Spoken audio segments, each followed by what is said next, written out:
It's that time of the year again, people. It's time for some Premier League predictions. Hey guys, welcome back to the channel. Welcome to another video. Today's video is obviously the big one. It is the Premier League predictions video ahead of the start of the brand new Premier League season. The countdown continues. We are just a matter of 3 days away from the time of recording, from the beginning of a brand new chapter in the life and history of the Premier League.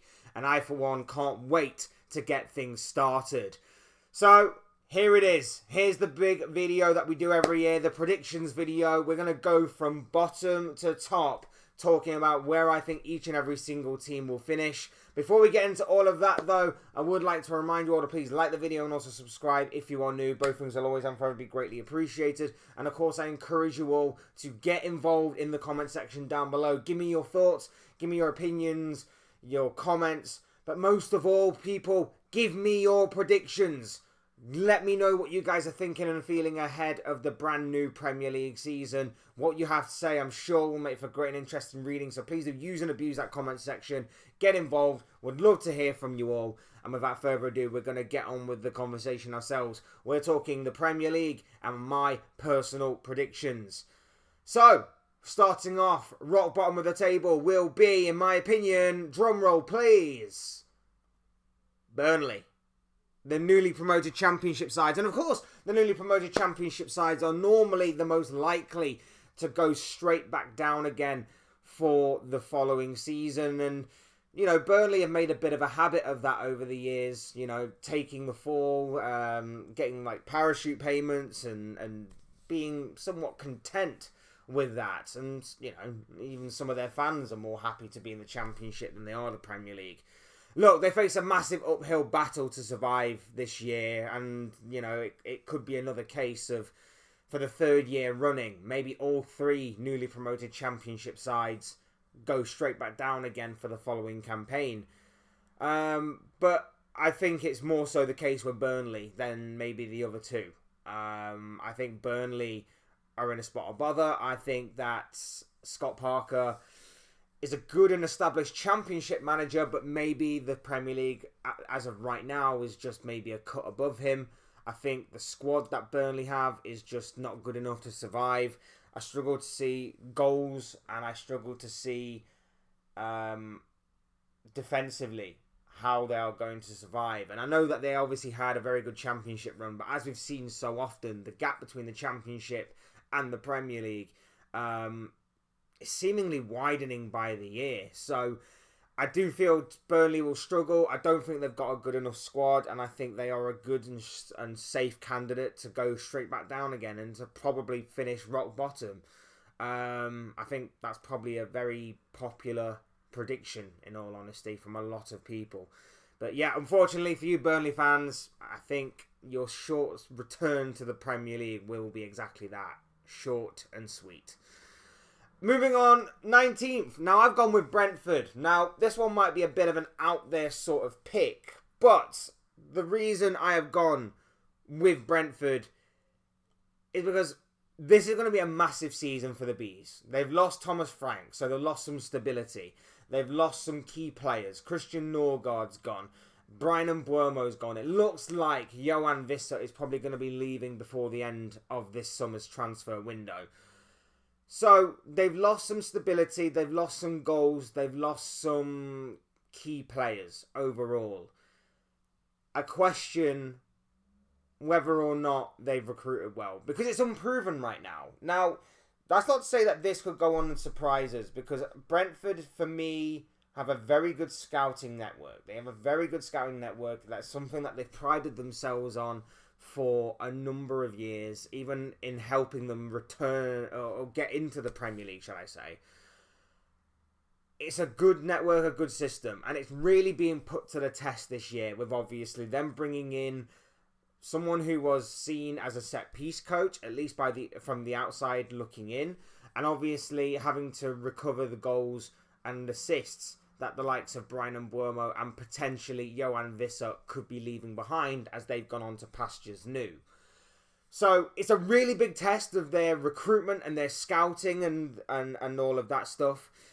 But I don't know. I'm not entirely convinced I'm a little bit concerned about where the goals may come from. I'm a little bit concerned by their manager.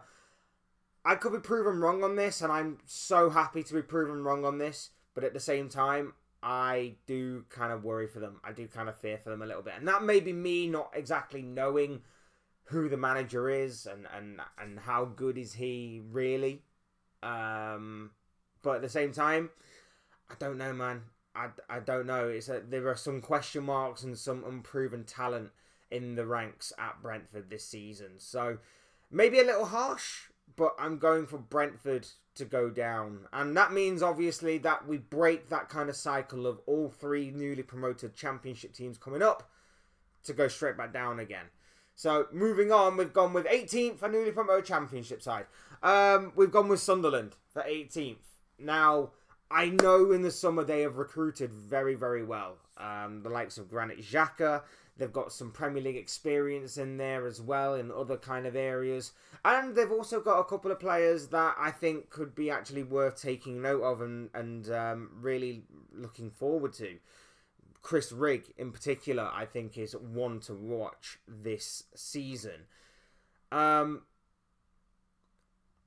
I'm not entirely convinced. Again, the gap from the Championship to the Premier League. I'm so glad Sunderland are up, by the way, because, you know, big club finally made their return to the Premier League after years of hurt and years of, you know, bad times.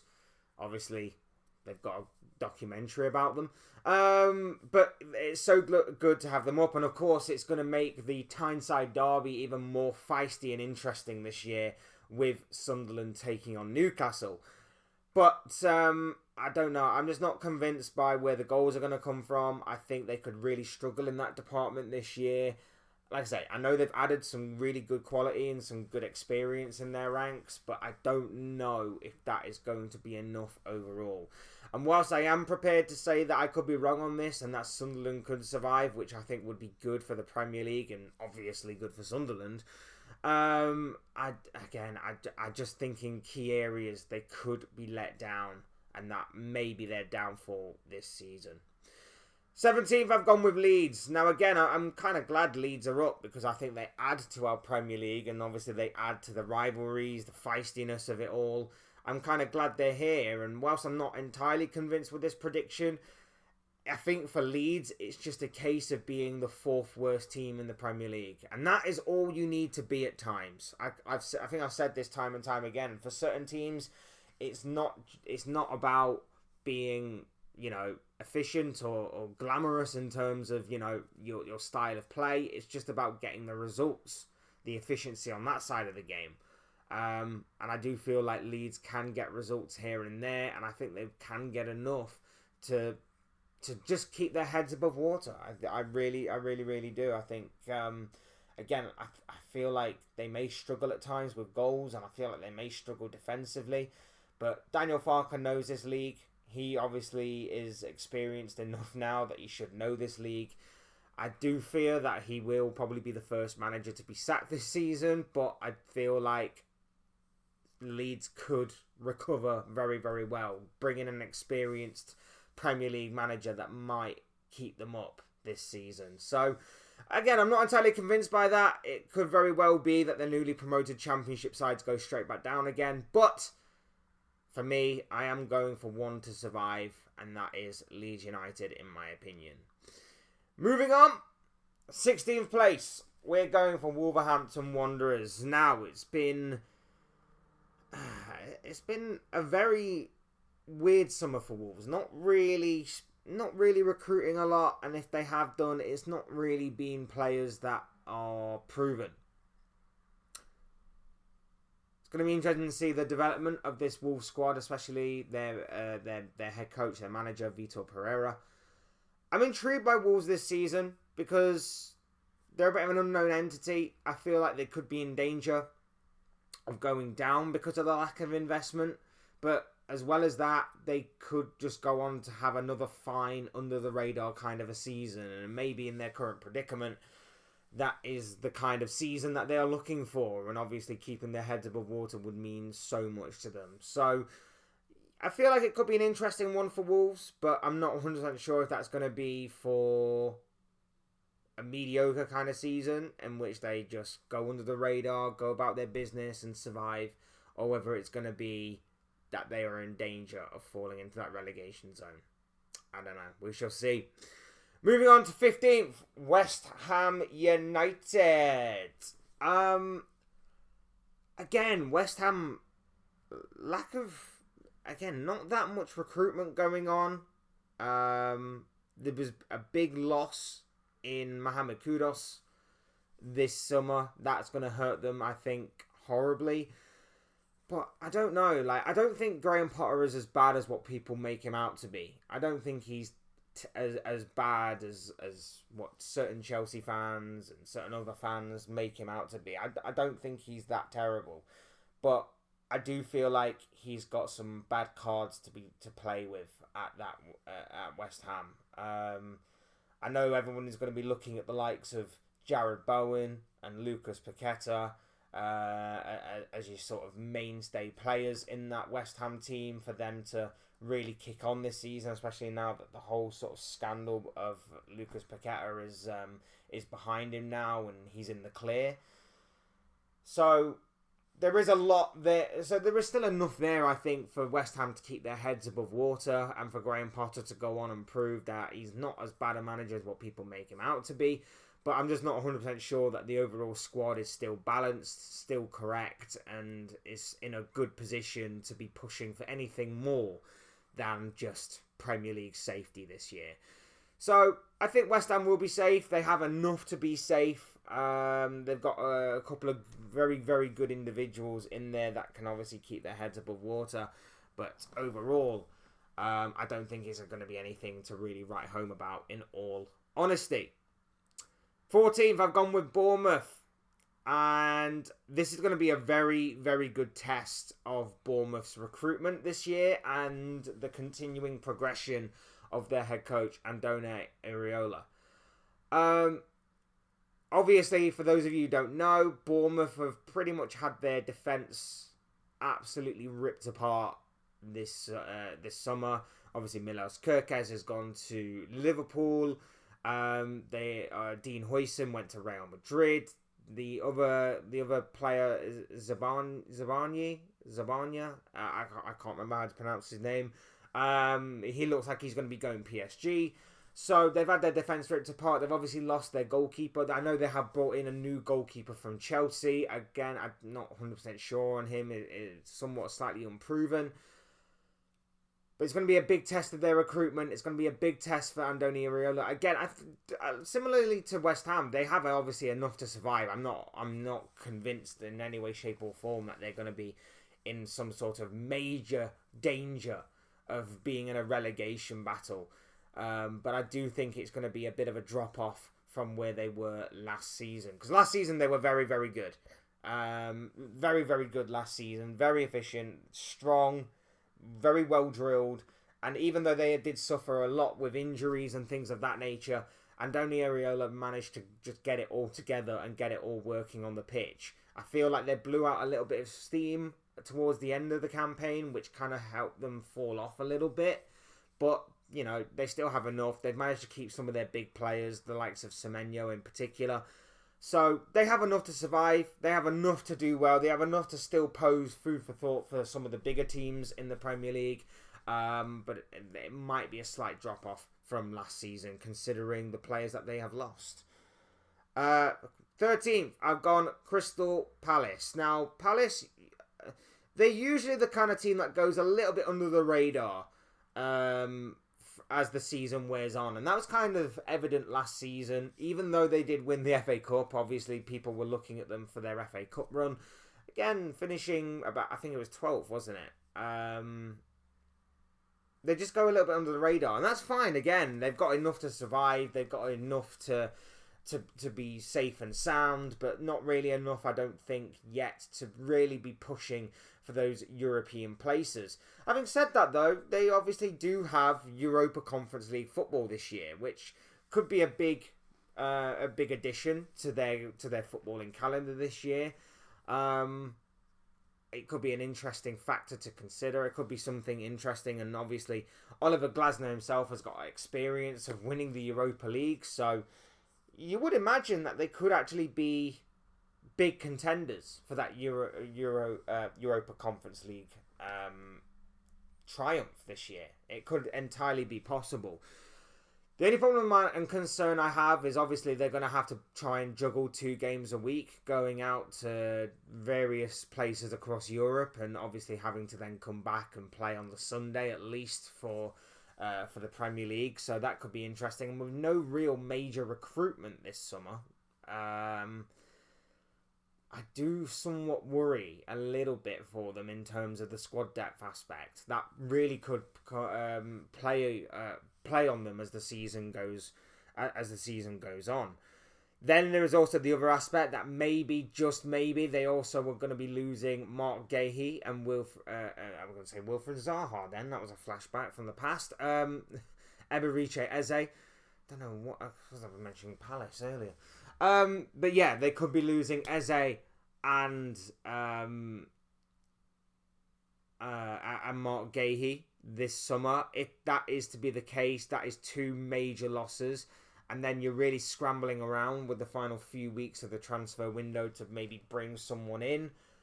Like I say, with no real major recruitment, I don't see them pulling up any trees this year, but if they do focus on the Europa Conference League, and if they don't let their league form take too much of a nosedive, it could be an interesting season for Palace. There's no doubt about it. Another trophy could be on the cards. And obviously then you get the gateway into the Europa League, which is what they've been trying to fight for all summer long. Moving on to 12th, I've gone with Everton.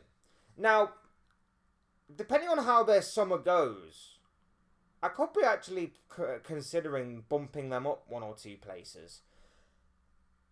Didn't think much of their summer until in recent days, where they've made a couple of decent signings. The signings of Kieran Dewsbury-Hall, for example, the permanent signing of Alcaraz, and they are obviously making moves as well, because they are on the verge of, I think at the time of recording they're on the verge, or they have signed Jack Grealish on a season-long loan, which I think could be a very shrewd piece of business and a very underrated piece of business. I think it might be a good opportunity for Grealish. Obviously, it's going to be a World Cup year, so he's going to want to prove himself to try and be back in plans and contention to go to the World Cup at the end of the season. So he might have the bit between his teeth to really show everybody what he can do again. And I think that Moyes may be playing on that a little bit. If he gives him the kind of free roll and freedom to do whatever he wants, that could be a very big signing for Everton. They've also brought in a big money signing from La Liga, a new striker. So it's going to be interesting to see how he develops and he beds in. So it's actually been I think, decent summer for Everton. It's going to be interesting to see how they bed into their new stadium as well. That's going to be massive for the Toffees going forward this season. Are they going to find it home? Are they going to find it a little awkward to bed in with initially as the season begins?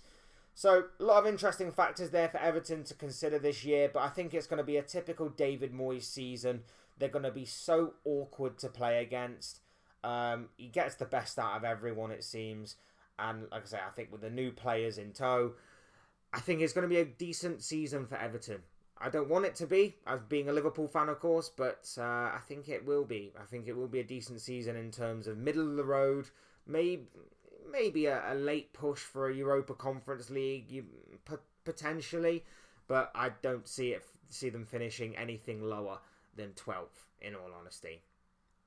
Right, moving on to 11th, and taking top spot for the bottom half of the table is Nottingham Forest. Now, I am expecting a drop-off from Nottingham Forest this year. I think last year they did brilliantly. They obviously got 7th, which should have been a Europa League spot, but because of a technicality, they are now in a Europa League spot. The reason I've put them to drop off this season, I think it is a case of a lack of major signings. I think the signings that they have made are somewhat unproven, and a lack of squad depth. And I also do think that a lot of teams will be taking them a bit more seriously than what they were doing last year. I think teams will be a bit more wiser towards Nottingham Forest this year, which I think could see them fall off. But ultimately, I think it is a case of lack of squad depth, Europa League football, and the signings that they've made are gambles. They're going to have to contend with playing 2 games a week, which could be tough for them.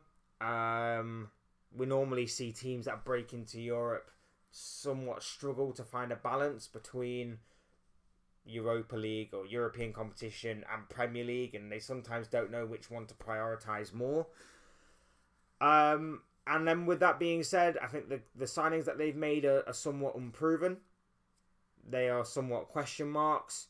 And as we saw last season, they dropped off towards the end of the campaign, in my opinion, because of a lack of squad depth. And I don't think that's really been addressed, especially when you consider that they are going to be playing, like I say, 2 games a week for the foreseeable future in the Europa League. So it's going to be an interesting one for Forest. Like I say, I still think they have enough to be strong. I still think they have enough to be a thorn in the side of the majority of teams this season. And, with the way that Nuno plays, it's going to be the Achilles heel, shall we say, to a number of teams.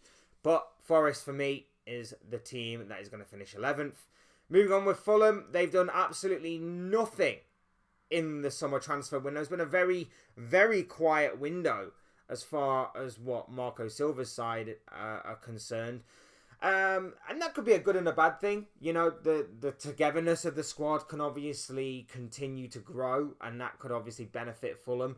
Or it could lead to stagnation. It could lead to them becoming stale and predictable. So it's going to be interesting to see which one that will be for Fulham. But it will be interesting to see Marco Silva's side progress this season. If they do, I'm going for a middle-of-the-table sort of finish for Fulham. I know they've not done anything. I know they've not improved their squad. But they've not lost anything of their squad either, in my opinion. So it's going to be an interesting one. But yeah, middle of the table, middle of the road kind of finish for Marco Silva's side, I think. Moving on with 9th, and I've gone with Newcastle. Now, this does obviously depend on the Alexander Isak situation. If he stays and if he is willing to integrate back into the team, then obviously Newcastle's chances increase dramatically. However, if Isak does go, if there is no way back for Alexander Isak in this situation, and obviously if Newcastle do go with somewhat lesser strikers, with all due respect to the kind of names that are being thrown out there right now in Nicholas Jackson and Johan Visser and whoever else they're being linked with right now, then it could be an awkward season for Newcastle. It's already been a very awkward transfer window, only 2 real signings of note in terms of Aaron Ramsdale and goal on loan. So automatically you would probably think that may attract relegation talk. And obviously Anthony Elanga from Nottingham Forest. You factor in as well the fact that they're going to be playing Champions League football this year. It's going to be a massive year. It's going to be a massive year ahead for Eddie Howe and Newcastle. And it's just one that I just personally don't think they are going to enjoy as much as what they have done in previous years. If Isak does go especially, and there's no way back for him in the team, it's going to be even worse. So I'm going with 9th, but again, I don't know. I really don't know. It's very much an unknown entity for me, Newcastle. Moving on with 8th, I've gone with Aston Villa. Again, some question marks over their signings, some unproven talents in there. They have managed to keep the majority of their squad together, though, which is actually which can be a pretty good thing. They kept the majority of their signings, and consistency again is like I said with Fulham could be key, but it could also mean they go a little bit stale. Who knows? I see a consistent season again. It's Unai Emery, so of course it's going to be consistent. Of course it's going to be strong. If I were them, though, I'd focus on Europa League. I really would focus on Europa League. They're in the Europa League this year. I think they've got a very good chance of winning it. It's Aston Villa. I would focus on the trophy and obviously the gateway into the Champions League, as we saw with Tottenham last season. I think they've got a good opportunity to win it. They, of course, have the manager to go and do it. So, I think I would sacrifice a little bit of a nosedive with Aston Villa to secure a trophy if I was a fan of theirs. So I'd go with the Europa League. I think the Europa League would be a fine addition to their trophy cabinet and obviously a big deal for Aston Villa going forward. Gets them back into the Champions League, gives them a second gateway back in if the top 4/top 5 race isn't exactly going according to plan. But yeah, big season ahead for Unai Emery and for Aston Villa. Next up, 7th place. I've gone with Tottenham. I think Tottenham will be back in contention for the top 7 this year. Back in contention for qualifying through to European football, through the league phase, shall we say. I just like Thomas Frank. I just really like Thomas Frank, and I think that he is going to provide more stability. I think he's going to provide more solidarity, more discipline to Tottenham's back line. I think overall he is going to get it right in terms of raising the bar from last year in terms of their league performances. I mean, 22 losses last year for Spurs isn't exactly something to write home about. So I do think he's going to tidy things up in that aspect. He's going to get the squad playing together on a solid level, on a disciplined level, a much more realistic level rather than having a high line that is so high it's out of like the atmosphere and the stratosphere. It's just a lack of creativity. Maybe a lack of squad depth as well a little bit in terms of obviously having to play Champions League football and Premier League football week to week. But I think it's just a lack of creativity that Spurs currently lack right now. I think it's just that. And I know that obviously they're chasing Savio right now. There's the potential that deal could go ahead. I know they were obviously looking at Morgan Gibbs-White earlier on in the summer. So they are certainly trying to address the creativity problem. I just think that right now they are lacking a bit of creativity, which could hinder Spurs going forward. Obviously, if they address that, then maybe you could be looking at maybe Tottenham progressing higher. But I like Thomas Frank. I think a couple of the signings that they have made so far this summer in terms of Kudus and Palhinha are very, very good signings that they are crying out for. So I'm thinking that in the league phase at least, it's going to be a much better season for Spurs this year. And I think Thomas Frank is going to have a big say in that materialising. Moving on. 6th place, Brighton and Hove Albion. Yes, my personal dark horses and my surprise package for the season is going to be Brighton because I just think they're incredible. I think no matter what kind of jeopardy they face in terms of losing key players, they just have about 4 unearthed diamonds that they have waiting and ready to go to fill their spot. We've already seen this summer so far. They've lost João Pedro. We understand that there's the potential that they could be losing Carlos Baleba as well. But Brighton don't panic. Brighton don't worry. They simply take the money and then they go and reinvest it in players that you've never heard of that turn out to be absolute ballers.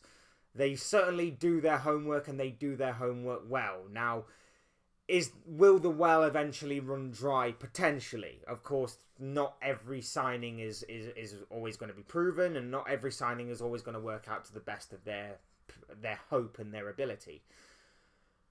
But for right now, all I've got to go on is their past experiences, and for the majority of their past experiences, it's actually come out good. So I think with another year under their belts, I think with another year of being on the training ground, being with their new manager, and obviously progressing, I think Brighton could have a very, very good season this year, and I think they could break into what would be Europa League / Europa Conference League. Again, I think it depends on the coefficiency stuff, doesn't it? And it depends on, I think, who wins what, potentially.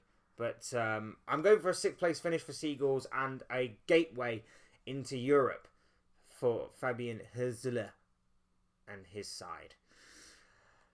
Now, this one could be very controversial, and you're probably looking at me right now and going, what the hell are you talking about? But 5th place, I have gone Man United. Now, I hope this doesn't happen. I obviously hope they finish lower. I obviously hope they have another car crash of a season like last year. However, in saying that, I think United might finish 5th, you know. I really, really do. This is not to troll. This is not to banter. This is not to do anything other than put out my genuine opinion. And the way that I am thinking about this is the front line is solid. The new and improved front line is going to be solid this year. Cunha on the left and Buemo on the right and Sesko through the middle. Now, I've said time and time again, I'm not completely convinced by Benjamin Sesko. However, Buemo and Cunha are Premier League proven. They score bags of goals. They score 15 to 20 a season. I think that front line is going to be very dangerous this year. Add Bruno Fernandes, of course. Creativity maestro. That's fine. Amad Diallo, still there. Kobe Mainoo, still there. I think it's a more solid looking Man United squad than what it has been in previous years. As well as that, what I'm looking at is obviously the potential of Carlos Baleba being added to the mix as well. That could obviously further reinforce this statement. But what I'm looking at here is the fact that United are going to be playing 1 game a week, which means more time on the training pitch, less time travelling, and they really, really could take advantage of the fact that there are a number of teams, I think even more teams than usual, that are going to be playing more games this season due to being in Europe. Now, of course, again, United could turn their attention to one of the domestic cups as well. That could obviously be a factor the later the season wears on. But I think with playing 1 game a week, having a brand new forward line, which is at least 2/3 Premier League proven, a potentially new midfielder, the potential of them getting a new goalkeeper as well, because that's the biggest problem for me. The biggest concern for me is their defence and goalkeeper, but it could be solid enough for them to get a respectable finish, and a high finish at that, if what I'm saying it may come true. I think there's going to be a massive gap between 5th and 4th, by the way. I think 5th and 4th is going to have a pretty sizable gap. But what I'm saying is that Man United to finish 5th is what I'm going for. I think the 1 game a week aspect is going to really help them. I think Amorim's tactics is going to pay off this season because, you know, I hate to say it, but I do kind of like Amorim. I think he's a very good coach, a very good manager. So I am going with Amorim there, as much as I hate to say it and as much as he is United. But I know. Might be controversial. Might be higher than what a lot of people are expecting. But I think the 1 game a week aspect, taking advantage of everybody else being in Europe, maybe facing teams at the right time, a new and improved front line, I think it could really benefit and help United overall. So I'm going with United and I'm sticking with it. 4th place, Arsenal. Now, I've gone back and forth over the top 4. I think everybody's pretty much gone with the same top 4, but maybe in different orders. I've gone back and forth over this. I think it's going to be very close. I think it is going to be very close. And I've gone over this several times. I've put Arsenal 3rd. I've put Arsenal 2nd. I even, for a minuscule second, considered them 1st. But I've landed on them being 4th. Now, the signing of Victor Gyökeres is incredible. And it's something that they've been crying out for all summer. And I am gutted that they got him. However, I do fear that maybe, just maybe, that's not the be-all and end-all of Arsenal's problems. Massive problem fixed, don't get me wrong. But if we're basing it off what we saw last season, which is the barometer to go by, a little bit of staleness crept in. A little bit of complacency crept in. Maybe a little bit of belief drained from certain Arsenal players. And I do fear this year that Arsenal will again go trophyless. And I fear for Arteta that the Arteta Kool-Aid, which I've talked about a number of times in previous streams and videos, will run dry this year. I really, really do think that. I really do think that this is the end for Arteta. It should have probably been the end at the beginning of last season or at the end of last season. But I do feel like the Kool-Aid will dry. I do feel like we are coming to the end of this Arteta chapter. I do feel like Arsenal needs someone better than Arteta to come in, take the foundations that he's laid and just sprinkle a little bit of their own kind of stardust on it to take them across that finish line from being contenders to champions. And I just don't think Arteta is that guy. I could be proven wrong. This could be famous last words, and these could really come back to bite me at the end of the season. But it's going to be tough. It's going to be tough for Arteta. It's going to be tough for Arsenal.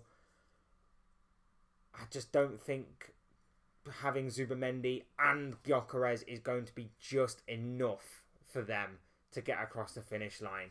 I really do think there is possibly a bit of staleness that might creep in.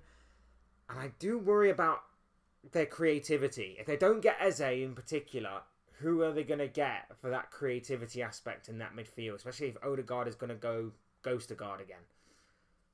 I worry about their creativity. I worry about a bit of staleness.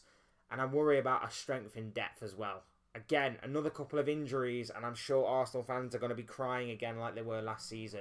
If that is to happen, which is likely to happen because they're just part and parcel of everybody's season, I just worry that their depth may not be good enough in key areas. We shall see, though. We shall see. Third place. I'm going Chelsea. I am going Chelsea for third place. Do not underestimate Chelsea this year. As much as I have had my doubts and my question marks over Chelsea, they're looking really good right now. They are looking really, really good right now. They had a very good and strong end to last season. They've, of course, gone on to win the Europa Conference League, which, was no real surprise, let's be honest. But then they went on to win the Club World Cup and did so in pretty convincing fashion.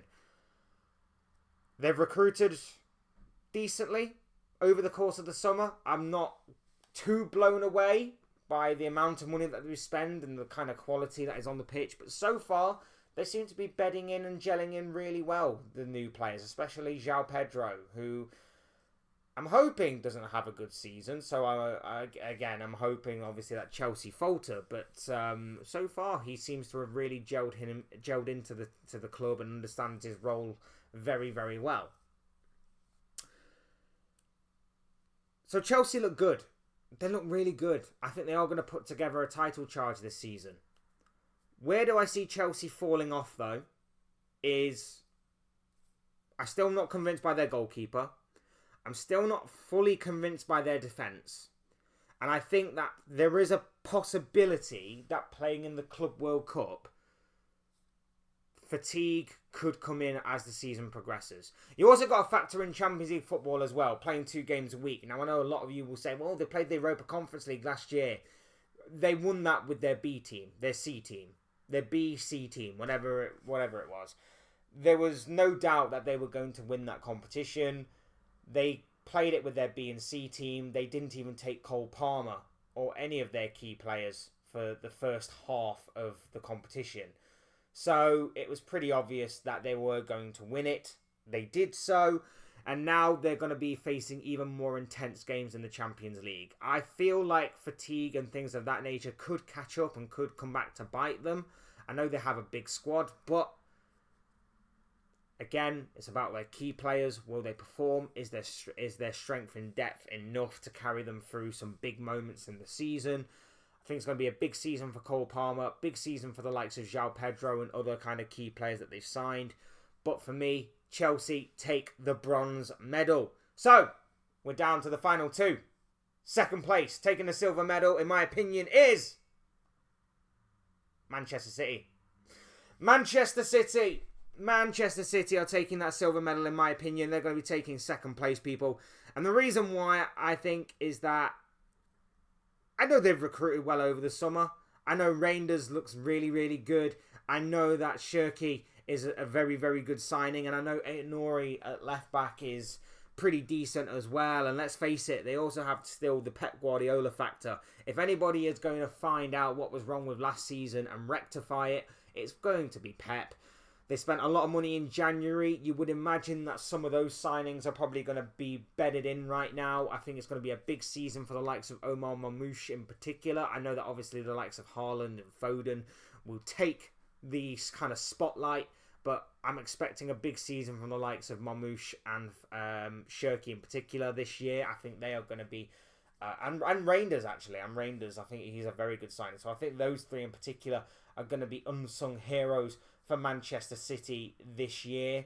We are looking at City and question marking some of their players. Are some of their players going to improve from last season?